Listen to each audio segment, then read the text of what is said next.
Down to 55 degrees Las Cruces. You're still holding into the 40s at 49. 83 degrees El Paso for today. Not as breezy, still southwest winds about 5 to 15. 81 for you in Las Cruces. We're going to have your cooler weekend forecast and some more changes coming our way as well. Coming up, Kellyanne.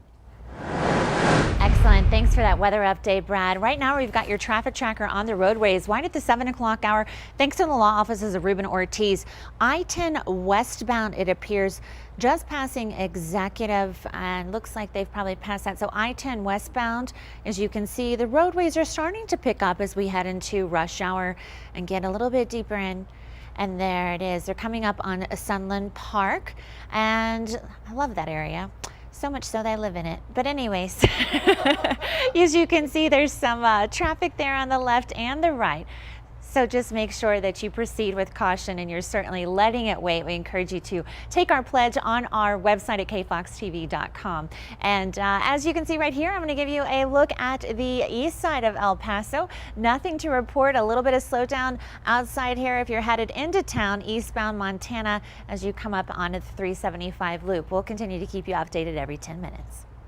In this morning's election watch, the presidential candidates are back on the campaign trail today after their running mates debated last night in Virginia. Tim Kaine repeatedly asked Mike Pence to defend Donald Trump's controversial comments, while Pence attacked Hillary Clinton's record as Secretary of State.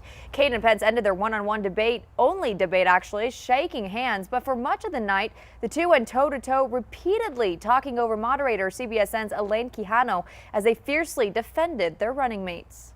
The FBI did an investigation. Gentlemen. And they concluded that there was no reasonable prosecutor who would take it further. Senator. Donald Trump supports our troops.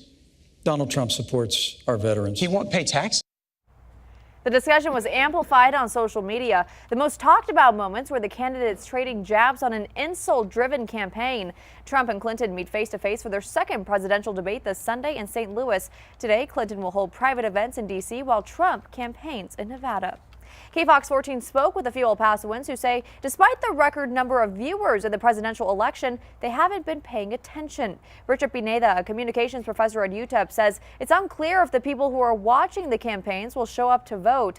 Pineda believes the candidates need to talk about issues that'll impact voters' everyday lives in order to get them to the polls. If potential voters don't see issues being discussed that have an immediate impact on them, the economy is really the biggest issue, then I think they find themselves sort of moving to the periphery of the conversation.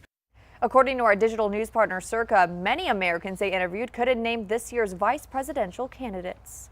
Following the vice presidential debate, a CNN instant poll gave Republican Governor Mike Pence the edge. But social media says neither delivered a knockout punch. Kellyanne shares the reason why. Thanks, guys. Well, that difference in the CNN instant poll is just 5 points, with Pence at 47%, Democratic Senator Tim Kaine with 42%. Those on social media say Pence was victorious because he more clearly conveyed the Trump ticket's vision for the future. Viewers who watched the debate say Pence avoided a slugfest over those petty issues that have dominated headlines lately, such as birtherism, Miss Universe, and the candidates' tax returns. Instead, viewers heard about the Trump ticket's plan for jumpstarting the economy and securing the nation against foreign threats. At one point, Pence actually looked directly into the cameras and reminded viewers that they personally have experienced the pain of Obama's stagnant economy. Kaine and Pence disagreed sharply on issues, but social media users say the most striking contrast was in their demeanors. Kaine is said to have interrupted Pence at least 39 times during that debate. Pence, on the other hand, chose his shots carefully, declining to jab back at every insult and keep the debate focused on the future. Kajal? Happening today, the El Paso Capital Improvement Department needs your input on the Bartlett Park upgrades. KFOX 14 Morning News reporter Marcel Clark is live to tell us what's being considered so far. Marcel? Bartlett Park has been a part of El Paso for years now, but it does need several much needed upgrades, and that's where you come in for a special meeting tonight. Now, tonight's meeting serves to discuss issues residents who go to the park have seen. So far, several of the new amenities may include a canopy shade over the existing playground, picnic tables, and more landscaping that will help beautify the park. There is also a total of $1 million going towards this project, all coming from the 2012 Quality of Life Bond program approved by voters. We spoke with several El Pasoans overnight who say these changes will hopefully bring more people out of their homes.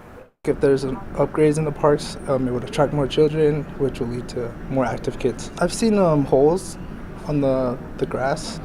I feel like that's a little dangerous, and some of the slides, like, they have cracks. I actually came from an internship from Houston, and a lot of the local people, are usually running or walking their dogs. So it's a different atmosphere from El Paso. So what I see here is not many people are active. A lot of it has to do with the aspect of like the beauty of the park. So if it's beautiful, I would want to go and spend time there. If you're interested, the meeting will be tonight at 5:30 at the Doris Van Doren Library. Reporting live in West El Paso, Marcel Clark, the KFOX 14 Morning News. Marcel, thank you. Hurricane Matthew is proving deadly as it churns through the Caribbean towards the United States. The massive storm unleashing destruction on island nations, including Haiti. Residents in the U.S. are now bracing for its impact. Florida governor spent the day warning residents to take evacuation orders seriously as the hurricane approaches the U.S. Mandatory evacuation orders were also issued for parts of North and South Carolina. That would be as the system heads their way towards the weekend. All 3 states plus Georgia have declared states of emergency ahead of Hurricane Matthew. Matthew's expected to make landfall in the United States by the end of the week, or at least be very close. Many residents have been stocking up on everything from groceries to gas. And here too, this is an image, a water vapor image showing the top layers of the atmosphere, the system from above. You can see just before it made landfall in that western tip of Haiti, people asking, is this image real? Because it does look kind of spooky. It looks like a skull. Yeah, it kind of does, Stu actually. Ostro as well from Instagram. But you can see it kind of weakening there on that northwestern side. Now this morning, though, it is re-intensifying. That's right. Expected to be a Cat 4 storm as it moves into the Bahamas. Right now, a Cat 3. Well, that's definitely something we're going to have to watch, especially through the weekend. That's right. John? 7:06 right now. Residents of a northeast El Paso neighborhood plead for the city's help after a truck slammed into a home Saturday morning. It happened at the corner of Sun Valley Drive and Menzies. The homeowner says they've seen at least 6 crashes like this in the last year.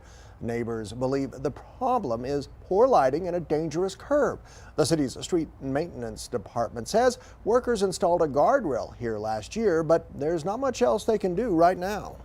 If you come out here at night, that thing hardly illuminates anything.